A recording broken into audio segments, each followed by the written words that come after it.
नमस्कार दोस्तों, इस लाइव में आपका स्वागत है और उज्जवल जी हमारे साथ बहुत दिनों के बाद है। उज्जवल जी, आपका बहुत बहुत स्वागत है।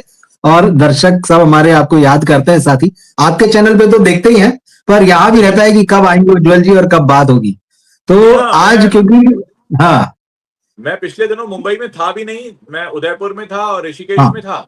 और वहां से थोड़ा और कंटेंट में बॉलीवुड के अलावा भी, आपके दर्शक भी जानते होंगे, थोड़ा मोटिवेशनल और स्पिरिचुअल कंटेंट भी कर रहा हूँ मैं इंस्टाग्राम के लिए, फेसबुक के लिए। तो जी। थोड़ा सा बॉलीवुड ने बैक सीट ले ली थी। हालांकि बॉलीवुड के रेगुलर वीडियोस तो करता ही हूँ मैं, टॉप 10 मेरे मंच पे जाता है। आपके साथ मैं लाइव नहीं आ पा रहा था, लेकिन अच्छा हाँ, लगता है आपके साथ भी लाइव बातचीत करना। आज तो बॉर्डर देखी है, बाकी बताइए आप। आपने सुबह फिल्म देखी थी और आप थिएटर जब जा रहे थे तो आपने एक वीडियो पोस्ट किया था कि मैं आ गया हूँ थिएटर में। तो मैं कहा जी कि जी जी। उज्जवल जी ने फिल्म देख ली, तो उज्जवल जी से जाना जाए कि कैसा अनुभव रहा फिल्म के बारे में, कैसी लगी आपको। हाँ, मैं बॉर्डर 2 के बारे में आपको ज़रूर बताऊँगा, जो आज मैंने पहला शो ही देखा 9 बजे का, जो 9:30 शुरू हुआ। लेकिन उससे पहले मैं आपको बता दूँ कि बॉलीवुड के लिए इस साल की शुरुआत अच्छी नहीं रही है। 21 आई, वो बुरी तरह पिट गई, 33 करोड़ पे हाँ। उनकी कमाई हो गई। अच्छा, अब हम अगर सेकंड वीक की बात कर लें, क्योंकि ये तो थर्ड वीक शुरू हो चुका है। सेकंड वीक में जी। हैप्पी पटेल और राहु केतु ने बहुत निराश किया। दोनों बिल्कुल बहुत ही सही। खराब फ़िल्में आई। तो अब हाँ, हम्म। बॉर्डर 2 जो था, मैं ये कहूँगा इस फ़िल्म के बारे में कि ये फ़िल्म आपके अंदर जोश भरती है। आपको आपको देशभक्ति के जज्बे से भर देती है। एक्टिंग सभी की ठीक ठाक है, अच्छी एक्टिंग है। दिलजीत दोसांझ हो, चाहे आहान शेट्टी हो, या फिर वरुण धवन हो। वरुण धवन की एक्टिंग में कहूंगा सबसे बेहतर वरुण धवन की एक्टिंग मुझे लगी, क्योंकि उनसे काफी उम्मीदें कम हो रही थी और ये लग रहा था कि वो ट्रोलर्स उन्हें जी। काफी परेशान भी कर रहे थे। कुल मिलाकर देखिए, अगर इस फिल्म को हम देखें तो ये फिल्म अबव एवरेज में कहूंगा। Below average okay. नहीं है, एवरेज भी नहीं है, अबव एवरेज है। और आपको एक कहते हैं ना कि बहुत से ऐसे सीन हैं, क्योंकि मैं तो हमेशा जो इमोशनल सीन होते हैं उसमें मैं आराम से रोता भी हूँ थिएटर में बैठ के। तो ऐसे कई मौके जी। आए जब फैमिली के सीन्स हैं, जो हमारे जवान सरहदों पे लड़ने जाते हैं, उनकी माएँ, उनकी बहनें, उनकी बीवियाँ क्या सोचती हैं, और वो जो सीन आते हैं वो बहुत भावुक कर देते हैं। अ, मुझे लगता है कि नेताजी सुभाष चंद्र बोस की जयंती भी है, आगे 26 जनवरी को रिपब्लिक डे भी है। और आजकल हमारे देश में क्या है, पॉलिटिशियंस जो हैं वो अलग-अलग बात पर हमको बाँटने में लगे रहते हैं, कभी भाषा के नाम पर, कभी क्षेत्र के नाम पर, कभी धर्म जाति के नाम पर। ऐसे में पूरे भारत को एकजुट करने वाला ये जज़्बा है। तो सिर्फ़ ये इसलिए देखी जानी चाहिए फ़िल्म कि चलो इस बहाने हम सब एक हैं, हमें मौका मिले। क्योंकि या तो हमें क्रिकेट वो मौका देता है, या फिर बिल्कुल। सिनेमा वो मौका देता है। तो कुल मिलाकर अगर आप देखें, अच्छा, अगर आप मुझसे फ़िल्म के माइनस पॉइंट पूछें तो मैं वो भी बता देता हूँ। जी। देखिए, अगर आप सिनेमा के बिल्कुल। स्टूडेंट हैं और आप एक बहुत ही कहते हैं ना, सधे हुए तरीके से फ़िल्म मेकिंग को समझना चाहते हैं, तो इस फ़िल्म में जी। कई तरह के फ्लॉज़ भी हैं। कहानी के लेवल पर, ओके। स्क्रीन प्ले राइटिंग को लेकर बहुत सारे फ्लॉज़ हैं। लेकिन एक आम दर्शक जब जाएगा, तो वो अच्छे से एन्जॉय करके आएगा। आम दर्शक को एक कमी लगेगी, इसका म्यूज़िक उतना ग्रेट नहीं है। ओके। आखिरी गाना मुझे जो मिट्टी के बेटे है वो थोड़ा बहुत सही लगा। बीच में जो म्यूज़िक है वो उतना महान नहीं है, जो आपको एकदम बहा कर ले जाए। और कई सारे मतलब ऐसे मौके इस फ़िल्म में आते हैं जहाँ पे आपको लगता है कि इसे छोटा किया जा सकता था या कुछ ज़्यादा ही ड्रैग हो गया, ऐसे कई सारे मौके आते हैं। लेकिन फिर भी ओवरऑल आप इस फ़िल्म को देखने जी। जाएँगे तो आपको अपने खर्च किए हुए पैसों पर अफ़सोस नहीं होगा, आपको खर्च किए गए टाइम पर अफ़सोस नहीं होगा, और आप एक अच्छे मूड से बाहर निकलेंगे और आपको एक फुलफिलमेंट भी होगी कि आपने कुछ देखा है। सनी देओल ज़रूर, अब उम्र का असर उन पर दिखता है। एक सीन है उसमें, वो एक व्यक्ति से कहते हैं, "अरे चाचा!" तो मुझे लगा कि भई वो जो चाचा जी बने वो तो इनसे भी छोटी उम्र के होंगे, जिनको ये चाचा जी। कहते हैं। खैर, वो क्योंकि हम असल ज़िंदगी में जानते हैं सनी देओल को। लेकिन कुल हाँ। मिलाकर पैसा वसूल फ़िल्म है। बहुत उम्मीदें लेकर मत जाइए कि बहुत ही कोई फाड़ू फ़िल्म बन गई है, ऐसी भी नहीं है। लेकिन बहुत बकवास है, ऐसा भी नहीं है। अबव एवरेज है, आप जाइए, देख कर आइए, आपको अच्छा लगेगा, आप एक अच्छे मूड से आ जाएँगे। म्यूज़िक थोड़ा बेहतर हो सकता था, स्क्रीन प्ले में बहुत सारी कमियाँ हैं, वो हो सकती थी। लेकिन आप अगर सिनेमा के स्टूडेंट नहीं हैं, तो आप उनको भी आराम से आप एन्जॉय कर सकते हैं। तो आपकी बात से मैं ये समझा कि बेसिकली ये एक्शंस की कम और इमोशंस की ज्यादा फिल्म है। ये आपको इमोशनली कनेक्ट करती है, क्या चल रहा है प्रैक्टिकली, किस तरह से बनाया गया है, आप उसको छोड़ दीजिए। ये एक देशभक्ति से भरी हुई जज्बे की कहानी है, जो हमको हमारे जो सैनिकों का जो उनका घरेलू जीवन है और जिस तरह से वो बॉर्डर पर जब दुश्मन से लड़ते हैं, तो वो सारी चीजें हमें दिखाते हो, उसी से हमको जुड़ना है। ये मैं देखिए समझ पा क्या रहा हूं होता आपकी है बात। देखिए क्या होता है कि पर्दे पर एक आदमी जंग के मैदान में ज़ख्मी हो रहा है, आप देख जी। रहे हैं उसको, तो आपका ना उससे इमोशन कनेक्ट नहीं होगा। जब आपको ये पता ओके। होता है कि इसका तो एक छोटा बच्चा घर पे इंतज़ार कर रहा है। इसकी तो माँ है घर में, बहन है, ये जब निकला था तो उसकी बीवी ने कहा था, वो जब आपको पल याद आते हैं तो फिर आप कनेक्ट हो जाते हैं कि यार ये, और फिर आप उसको अपने जीवन से कनेक्ट करते हैं क्योंकि आपके घर में भी माँ है, बहन है, पत्नी है, रिश्तेदार हैं, बच्चे हैं, तो आप फिर कनेक्ट करते हैं कि यार हम भी तो ऐसा सोचते हैं उनके बारे में, ऐसी तमाम चीजें तो डेफिनेटली इमोशनली कनेक्ट करती है और वो बहुत जरूरी था। फिल्म का जो पहला हाफ है वो वरुण धवन, आहान शेट्टी और दिलजीत दोसांझ की आपस की दोस्ती को स्टैब्लिश करता है, फिर धीरे धीरे उनकी पर्सनल लाइफ को दिखाता है, सनी देओल की पर्सनल लाइफ को दिखाता है, कुछ लाइट मोमेंट्स भी आते हैं, वो आपको लाइट मोमेंट्स आने भी जरूरी है ताकि आप वो कनेक्ट फील कर पाए, तो वो उस तरीके से एक कोशिश की गई है। और हाँ, आपके आंखों में आंसू छलक आएंगे अगर आप उन किरदारों से जुड़ जाते हैं, तो आपको लगेगा कि ये क्यों हो रहा है। और अंत में फिर वही बात है, क्योंकि आज का माहौल ऐसा है कि किसी भी जंग में ना तो किसी की हार होती है ना किसी की जीत होती है, मुझे तो लगता है दोनों ही पक्ष बुरी तरह हार जाते हैं। कोई धन से हारता है, कोई बल से हारता है, कोई मन से हारता है। तो एक संदेश तो यही कि ये जंग ना हो तो ही बेहतर है जीवन हमारा। बिल्कुल, ये आज का संदेश है। और हम तो महाभारत भी जब पढ़ते हैं तो अंततः तो वो यही बताती है कि हार तो दोनों ही पक्षों की हुई है किसी न किसी रूप में। तो ये सही है। आपने सनी देओल का जिक्र किया, आपने वरुण धवन का भी जिक्र किया कि उनका भी काम अच्छा है।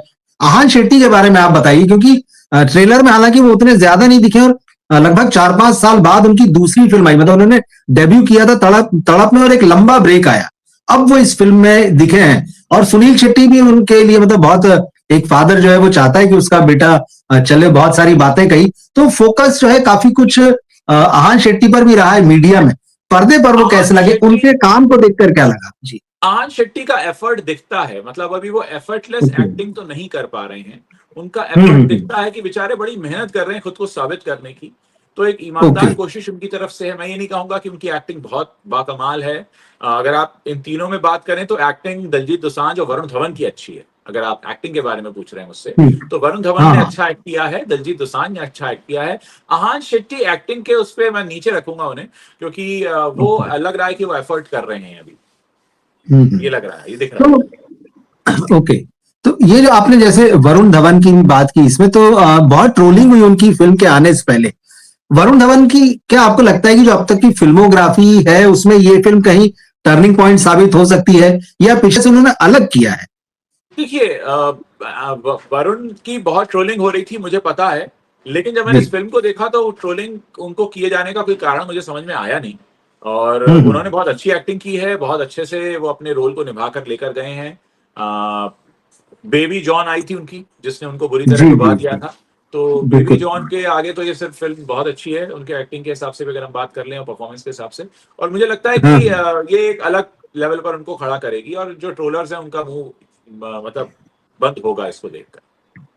मतलब वरुण धवन को अब सीरियसली लेंगे, मतलब मैं समझ पा रहा हूँ आपकी इस बात से। हाँ, बिल्कुल बिल्कुल, मैंने कहा ना, देखिए अगर एक्टिंग में हम सबसे नीचे रखें तो आहान शेट्टी को हम नीचे रखेंगे, क्योंकि अभी भी उनमें थोड़ा सा अभी उनको चाहिए, थोड़ी ट्रेनिंग की जरूरत है उनको। बाकी दिलजीत दोसांझ ने बहुत अच्छा एक्ट किया है, वरुण धवन ने किया है, सनी देओल तो है अपने टिपिकल रोल में है जिसमें वो पसंद किए जाते हैं, जो चीज उनकी ऑलरेडी एक्सेप्टेड है पिछले 20-22 सालों से। मतलब एक मेरे ख्याल से 97 में आई थी बॉर्डर, तो और लंबा साल हो गया, 20-22 में कम ही बोल रहा हूँ, लगभग 30 साल हो गए। 30 साल होने आ रहे हैं तो। जी, हाँ, तो उस 30 साल से वो तो ठीक है, अब उम्र का असर तो है, तो वो दिख ही रहा है, वो बॉडी पे दिखेगा अभी। वो जब उनकी उम्र 65 के आसपास होने लगी है, तो वो 70 के करीब पहुंच रहे हैं, 70 के करीब पहुंच गए, तो ऑब्वियसली वो दिख रहा है। तो आप एक्सपेक्ट नहीं कर सकते उनसे कि वो 22 साल के बाकी जवान दिख रहे हो, ऐसा भी नहीं है। और फिर भी मतलब अपनी उम्र के हिसाब से उनका जो चीख का डायलॉग बोलने का तरीका है, वो सब प्रभावित करता है। मैंने कहा ना, ये कोई बहुत महान सिनेमा नहीं है, लेकिन कोई बहुत बकवास फिल्म भी नहीं है, एक एवरेज फिल्म है, अबव एवरेज फिल्म मैं कहूंगा। कई मौकों पर आपको रुलाती है, आपको उस देशभक्ति के उसमें गोते लगवाती है। जो शिकायत लोगों को 21 से रही, हालांकि 21 मैंने नहीं देखी थी, इसलिए मैं गलत होऊंगा 21 पे कमेंट करने को लेकर, लेकिन मेरे जिन दोस्तों ने 21 देखी थी, उन्होंने एक शिकायत की थी कि भाई उसमें देशभक्ति वाला जज्बा वो उस तरीके से आ नहीं पाया। जो शिकायत 120 बहादुर से भी लोगों को रही, वो शिकायत मुझे लगता है कि बॉर्डर 2 से नहीं रहेगी। और कई जगह पर लगता है फिल्म लंबी हो रही है, छोटी हो सकती थी। अभी उनका निर्णय था कि उसको उन्होंने लंबा रखा है, लेकिन कुल मिलाकर ओके फिल्म है, देख सकते। ठीक, हमने एक्टर्स की बात की, आपने डायरेक्टर के बारे में भी बताया थोड़ा सा, लेकिन इस फिल्म में जो एक्ट्रेसेस हैं, क्योंकि 4 ऑफिसर्स हैं, तो उनके साथ 4 उनकी पत्नियां भी हैं, माँ भी है एक जगह पर भी। बहुत अच्छा, ठीक है, मतलब वो मेंशन करने लायक भी नहीं है अच्छा, बहुत ही अच्छा। लिमिटेड है क्योंकि सारा फोकस इन्हीं लोगों पर है। ओके। और ये जो दूसरा जो, क्योंकि पाकिस्तान के खिलाफ लड़ाई इस फिल्म में दिखाई गई है 71 की, और जो ट्रेलर में हमने एक डायलॉग देखा था सनी देओल जो उसमें कह रहे हैं कि कुछ इस तरह से कि जितने तुम्हारे यहाँ आदमी नहीं है, हाँ, हमारे यहाँ पर ईद हमारे पर ईद पे बकरे बकरे काट काटे दी। जाते हैं। हाँ हाँ। तो क्या इस तरह के और डायलॉग्स हैं जिसमें तालियां और सीटियां बजती है? क्योंकि कुछ रिपोर्ट्स देख रहा था कि सिटी मार ब्लॉकबस्टर है, तो ऐसे मोमेंट्स हैं फिल्म में? डेफिनेटली डेफिनेटली वरुण धवन के 3-4 डायलॉग्स हैं ऐसे जहां पर सीटियां अच्छा। तालियां बजेंगी। हालांकि मैं जिस हॉल में बैठा था वहां लोग ही इतने कम थे, मैं सुबह का शो देख रहा था तो हार्डली 20 लोग थे, शायद 20 से ज्यादा लोग नहीं थे, जिसमें से ज्यादातर तो रिव्यूअर्स थे जो रिव्यू करने के लिए देख अच्छा। रहे थे। लेकिन ओ। डेफिनेटली हाँ, इस फिल्म में ऐसे डायलॉग्स हैं, ऐसे कई मौके हैं जहां पर एंटी पाकिस्तान डायलॉग्स हैं, लोग उस पर सीटियां ही बजाएंगे, तालियां ही बजाएंगे, और वो मौका उन्हें मिलेगा उस जोश और जज्बे को जीने का। मैं दर्शकों का मजा नहीं खराब करना चाहूंगा, ऐसे कई मोमेंट्स जी उनको जी। आएंगे जहां पे उनको लगेगा कि हाँ भाई यहाँ पे तो हमने मुंह तोड़ जवाब दिया है, तो वो मौके भरपूर हैं। मतलब सीटी मारने का मौका, तालियां बजाने का मौका, और पैसा वसूल जिसको फाइनली हम कहते हैं, हाँ, तो है। है इसमें। एक सवाल बस और है लास्ट चलते चलते आपसे, कि धुरंधर की चर्चा तो बहुत हो गई, अभी भी कहीं कहीं थिएटर्स में लगी है। इस फिल्म के बाद उसी का इंतजार है धुरंधर 2 का, और इस फिल्म में धुरंधर 2 का टीजर आने की खबर थी पर वो नहीं आया। धुरंधर की तुलना में अगर हम इस फिल्म को देखें, क्योंकि आपने वो फिल्म भी देखी है और बहुत सारे लोगों को उम्मीद है, और लोग यहाँ भी लिख रहे हैं कि ये फिल्म तो 1000 करोड़ कर लेगी जो धुरंधर ने भी नहीं नहीं किया। नहीं नहीं नहीं, कंपेयर अगर करें तो किस? जी। धुरंधर से तो सर हम कंपेयर नहीं कर पाएंगे इसको, वो लेवल तो है ही नहीं, ओके। पहली बात। दूसरा, हाँ टीजर आने वाला था, मैं भी वेट कर रहा था, पर टीजर इसमें दिखाया नहीं गया। इसमें 80 का दिखाया गया हमको ट्रेलर, 80 जो अच्छा। ओके। तापसी पन्नू की, अनुभव सिन्हा की पिक्चर आने वाली जी है, जी जी। उसका जरूर दिखाया गया। वो भी काफी इंप्रेसिव मुझे लगा। मुझे लगता है कि वो पिक्चर देखी हम्म। जाएगी, पसंद की जाएगी, जिस मूड की वो फिल्म है। नारी शक्ति की बात हो रही है उसमें, वुमेन एम्पावरमेंट की बात हो रही है। और अच्छा। धुरंधर से तो तुलना करना मतलब सवाल ही नहीं है कि आप धुरंधर से तुलना कर पाए। बॉर्डर 2 की इतनी महान फिल्म नहीं है ये कि धुरंधर से जी। कंपैरिजन हो सके। ये तो अबव एवरेज है और वो तो ब्लॉकबस्टर है। मतलब ठीक है, अगर जो लोग भावनाओं में बह के भले ही आप उसको, या सनी देओल के आप फैन है तो आप भले ही खड़ा कर दें कि धुरंधर के बराबर है या उससे आगे है, मगर हकीकत में तो ऐसा नहीं है वो चीज। और आप बता रहे हैं कि जो फिल्म 80 जिसका ट्रेलर दिखाया गया है या टीजर दिखाया, उसमें स्टोरी लाइन कुछ समझ में आती है? क्योंकि इस बीच उसकी चर्चा बढ़ी हुई है, क्योंकि स्टोरी लाइन जिस तरह देखिए से वही है, पोस्टर। स्टोरी जी। लाइन वही है कि हमारे देश में महिलाओं के साथ गलत काम हो जाते हैं, और जी। फिर उनमें कई बार उनको प्रूफ करना मुश्किल होता है, किसने किया, कितने आदमी थे, कहाँ किया, कैसे ले गए। और कई बार इसमें 8 साल की बच्ची भी होती है, कई बार 50 साल की हाँ। महिला भी होती है, 60 साल। तो एक तरह से वो जंग दिखाई है अदालत में कि कैसे हमारे देश में कोई रेप विक्टिम है, उसको कितनी मुश्किलों का, कितनी मुसीबतों का सामना करना पड़ता है, खासकर अगर ऑपोजिट पार्टी जो है बाहुबली है या पैसे से वो है संपन्न है, वो पूरे सिस्टम को खरीदना चाहते हैं, वो अदालत के सिस्टम को थोड़ा भ्रष्ट करना चाहते हैं। तमाम चीजें उसमें दिखाई हैं। तो बेसिकली महिलाओं के प्रति हो रहे अपराध और ऐसा करने वाले लोगों के द्वारा जो समाज को भ्रष्ट किया जाता है, उस पर ये फिल्म है। मुझे लगता है ये भी पिक्चर, ओके। जितना मैंने टीजर ट्रेलर देखा, वो मुझे काफी इंप्रेसिव लगा है, लोगों को पसंद आएगा। तापसी पन्नू अपने जाने पहचाने किरदार में है, मतलब उसी तरह के किरदार में जैसे किरदार वो निभाती रही हैं, जहां पर वो वुमेन एम्पावरमेंट की बात करती है। तो कुछ दमदार डायलॉग्स भी हैं उसमें। आप जो चीज बता रहे, मुझे फिर तापसी की पिंक याद आ रही है, तो हालांकि हाँ वो हाँ, बिल्कुल कहानी बिल्कुल, थोड़ा हाँ है ना, पिंक ये याद उसी आएगी, लाइन पर कहीं कहीं वैसा लगता है। आएगी। बिल्कुल बिल्कुल।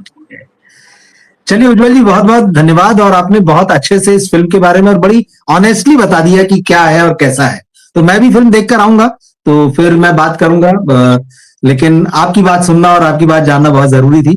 तो जो दर्शक बहुत दिनों से आपका इंतजार कर रहे थे कि उज्जवल जी से कब बात होगी, मुझे लगता है कि आज जो है उन्हें आनंद आएगा आपसे ये बातचीत सुनने के बाद में। बिल्कुल मुलाकात बिल्कुल, होती है फिर।